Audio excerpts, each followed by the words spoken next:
Hello दोस्तों, स्वागत है आप सभी का एक और न्यू वीडियो में। दोस्तों, आज के इस वीडियो में बात करेंगे हम इम्पॉर्टेंट प्रश्न की, जो कि है आव्यूह चैप्टर से। कल जो है वीडियो अपलोड किया था, तो एक भाई साहब कमेंट किए कि ऐसा है सर, आव्यूह चैप्टर नंबर 3 का कुछ इम्पॉर्टेंट प्रश्न करा दिए। तो मैंने उसमें देखा, केवल आप लोगों जैसे यूपी बोर्ड की बात किया जाए, यूपी बोर्ड, एमपी बोर्ड या इस सब बोर्ड में पूरा सिलेबस नहीं है, सिलेबस को कुछ काट दिया गया है। बिहार बोर्ड में जो है वो पूरा सिलेबस है, तो जो निकला हुआ टॉपिक है, ठीक है, वो बिहार बोर्ड में है केवल, और सभी बोर्ड में निकल गया है।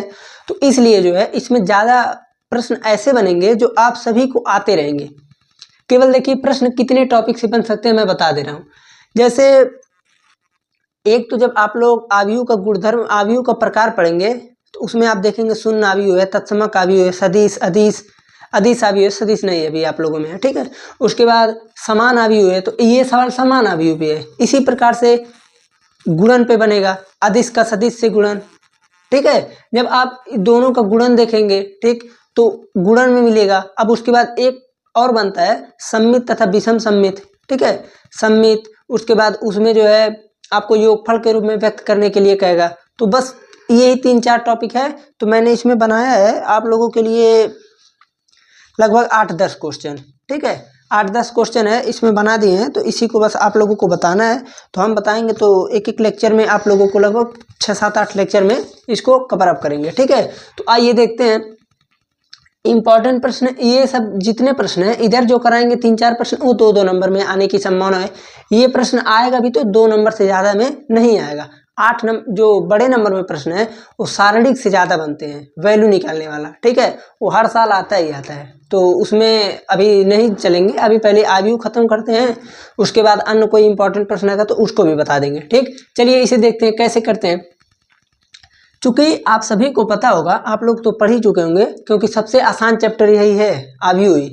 तो इसमें होता क्या है, एक होता है समान आव्यूह, समान आव्यूह,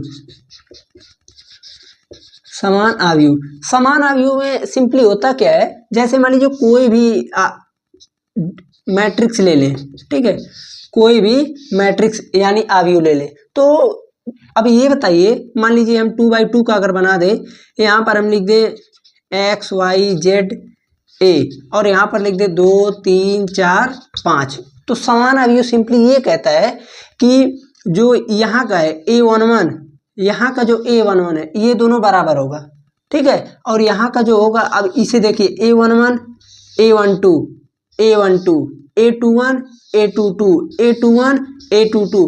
सिंपली इसके कहने का मतलब ये है कि किसी भी मैट्रिक्स का, मैट्रिक्स माने आव्यूह, तो मैट्रिक्स ही बोलेंगे, किसी भी मैट्रिक्स का प्रत्येक एलिमेंट यानी प्रत्येक अवयव, हिंदी में अवयव बोलते हैं, प्रत्येक अवयव एक दूसरे के बराबर हो। अब ये मतलब नहीं कि x y इसके बराबर हो, a z इसके बराबर हो, नहीं, ये मतलब नहीं है।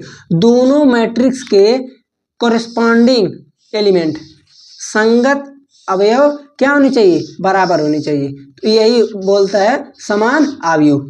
तो समान आव्यूह के कारण हम यहाँ पर सिंपली लिख देंगे, लिखेंगे क्या, चूंकि दोनों आव्यूह समान है, दोनों आव्यूह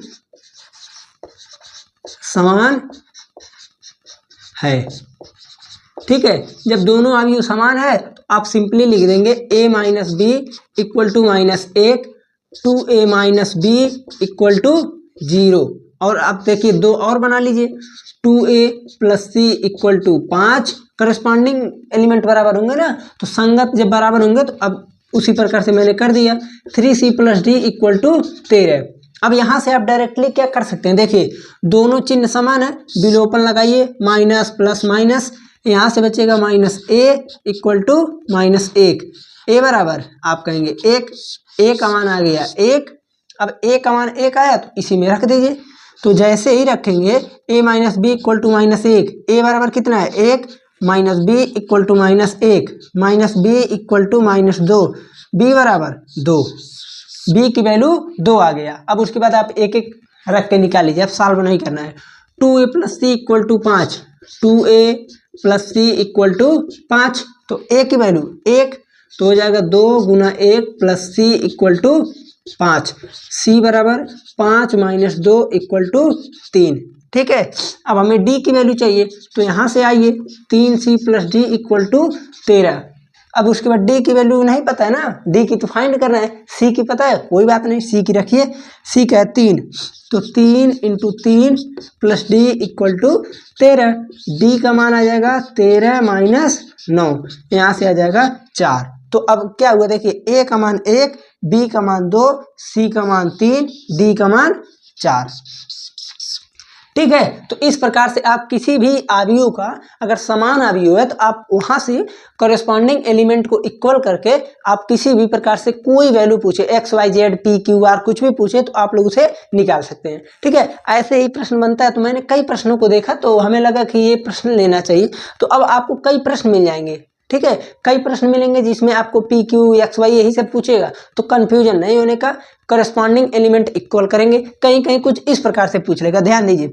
जैसे मैंने बोला एक्स वाई जेड और मैंने बोल दिया पी, ठीक है, इक्वल टू मैं बोल दिया 2 3 4 5 जो भी हो, यहाँ पर दे दिया 2, यहाँ पर क्या दे दिया 2। तो भैया देखिए, अगर इस प्रकार से दे दिया, या तो आप 2 को क्या कीजिए, मल्टीप्लाई कीजिए, 2 को या तो इसमें मल्टीप्लाई कर दीजिए या तो इस 2 को पूरे में डिवाइड कर दीजिए। बट आपको पता होगा कि इस प्रकार से डिवाइड नहीं होता है, तो सिंपली आप क्या करेंगे, 2x 2y 2z 2p, अब करस्पॉन्डिंग एलिमेंट को इसको क्या कर देंगे, इक्वल कर देंगे। ओके, तो इसी प्रकार से आप इसको कर सकते हैं। अब मान लीजिए यहाँ पर तो किसी नंबर से गुणा हुआ है, जब सदिश का सदिश, जब अवयव का अवयव से गुणा होगा, मैं चूंकि सदिश बोल रहा हूँ, ठीक है, वेक्टर याद आ रहा है, जब अवयव का अवयव से गुणा कर देंगे, ठीक है, तो उसके बाद वो दूसरे टाइप से होगा, तो अभी उसको भी बताते हैं। आप लोग ये वीडियो देख लिए, इसमें का ये चीज आपको समझ में आना चाहिए, मिला जुला कर यही कि समान अवयव रहेगा तो कॉरेस्पॉन्डिंग एलिमेंट इक्वल होंगे, जब इक्वल होंगे तो कोई भी वैल्यू रहेगा वो इक्वल होगा। ठीक है, चलते हैं, मिलते हैं फिर अगले लेक्चर में।